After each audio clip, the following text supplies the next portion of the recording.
Right now, get scary good deals on select Ring cameras and doorbells. See who's there. Keep your scaredy cats company. Oh, it's okay, sweetie. I'll be home soon. And protect your crypt from the real monsters. Oh, come on. The sign says take one. Save big on select Ring devices right now at ring.com.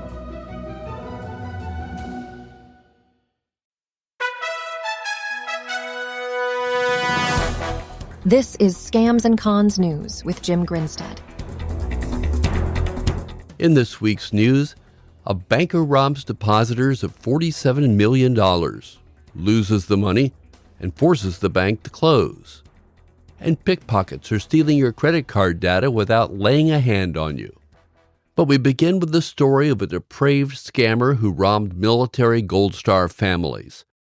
Gold Star families are those who've lost loved ones during periods of war or hostilities.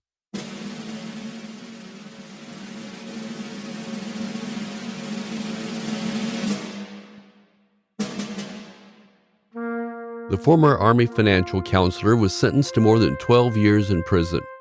The man misused his position to siphon millions from life insurance payments intended for the grieving families. Ultimately, he defrauded them of approximately $3.7 million while earning $1.4 million in commissions for himself. From 2018 to 2022, the man provided financial guidance to families of deceased service members, directing them to invest their insurance payouts in high-risk trades through a brokerage firm where he worked part-time. The case came to light following an investigation by the Washington Post, leading to the guilty plea for wire securities fraud. In addition to his prison sentence, he's required to forfeit the commissions he earned through the illicit activities. More than 13,000 residents in Illinois are set to receive compensation as part of a $15 million settlement related to a lending scam involving the company Think Finance.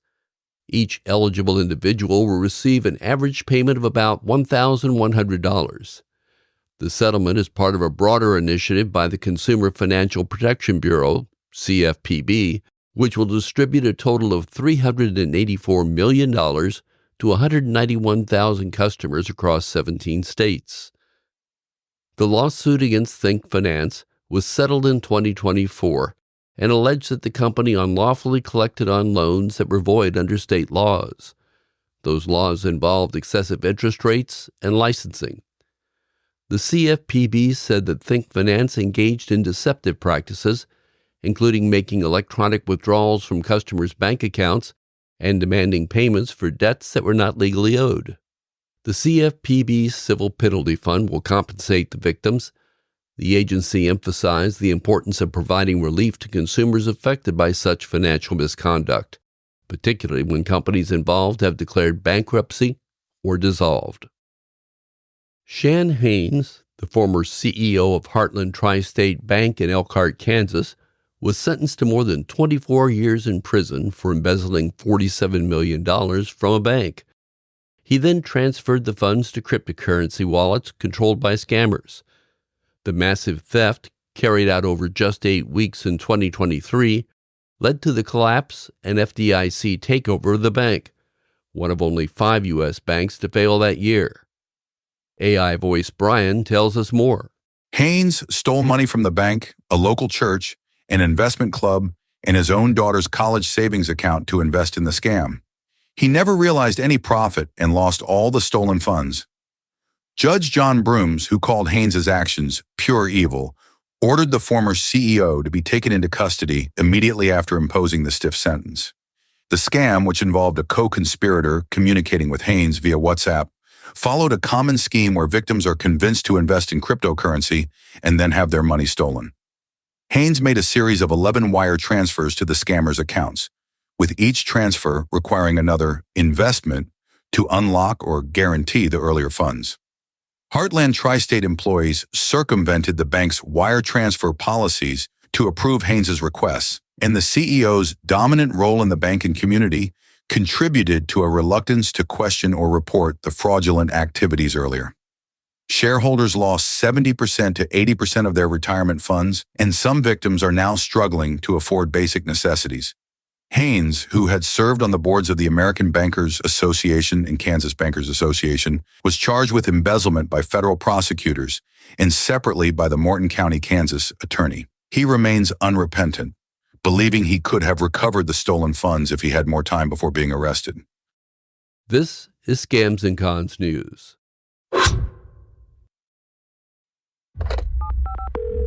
Beverly Hills Emergency. Somebody killed my parents. Pardon me? I came home and I found them. From the creators of Dahmer. Okay, you have to shoot first so that you don't back out. Okay. Based on the horrific true events. When are we gonna do this? Monsters, the Lyle and Eric Menendez story, now playing only on Netflix.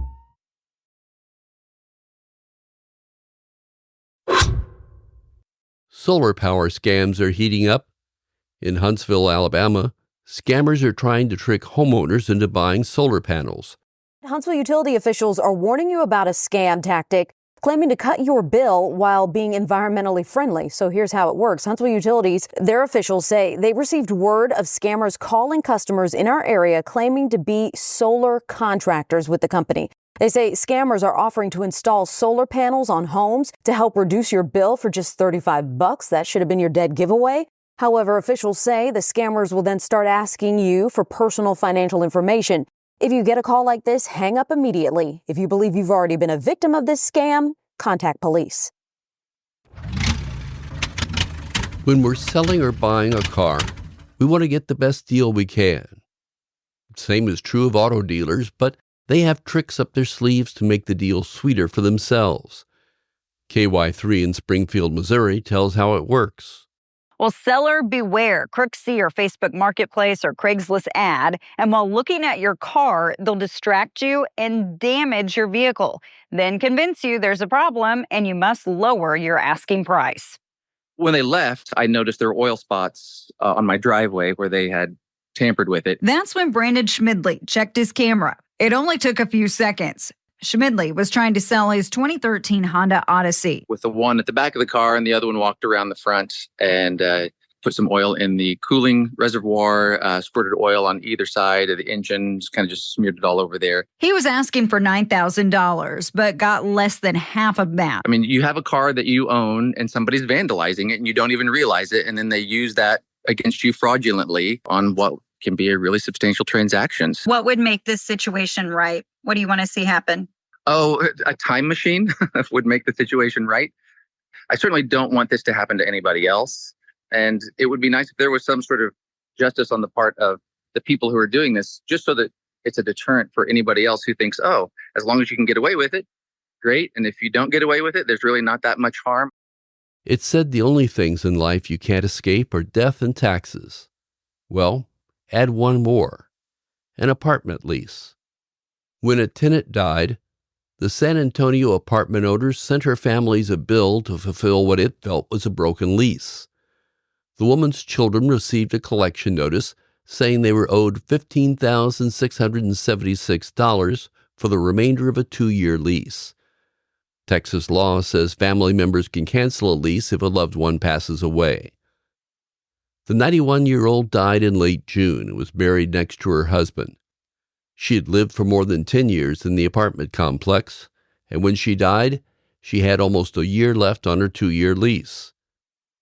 Initially, they contacted the leasing company, which said they would use the security deposit to clean the unit and cancel the lease. But a few weeks later, they got a bill for $14,368 in accelerated rent and a $1,117 lease break fee. The bill said the reason for the charges was because she was deceased. The story was picked up by a local television station, and the family is waiting to see if the company follows through on the bill. Imagine being in a crowd. It doesn't have to be a particularly dense crowd. No one lays a hand on you, but your pocket has just been picked. Hidden inside this case is a credit card reader, just like the ones you see used in the normal course of business at drugstores, fast food chains, and taxis. But in the blink of an eye, criminals could electronically pick up your credit card information. The technology is called radio frequency identification, and you may not even know you have it. Excuse me, sir. Do you have time? Fortunately, this guy is no thief. Walt Augustinowitz runs Identity Stronghold, a company that protects consumers from ID theft. All right, what number did you get? Amex card ending in 41009, expiration 06-2013. That's my card. You picked my pocket. Yeah. Without even going into my pocket. He says the technology is a dream come true for electronic pickpocketers because the crime is virtually untraceable. Okay, you have the information, but can you do anything with it? Can you buy something? Inside Edition stole a staffer's card information and with permission went online. It was almost too easy. Using a fraudulent name and address, I had no problem ordering this $30 sweatshirt from LL Bean. But would the bogus transaction get flagged? Apparently not. And here it is, just a few days later, the package I ordered arrived and it didn't cost me a dime. This is Scams and Cons News.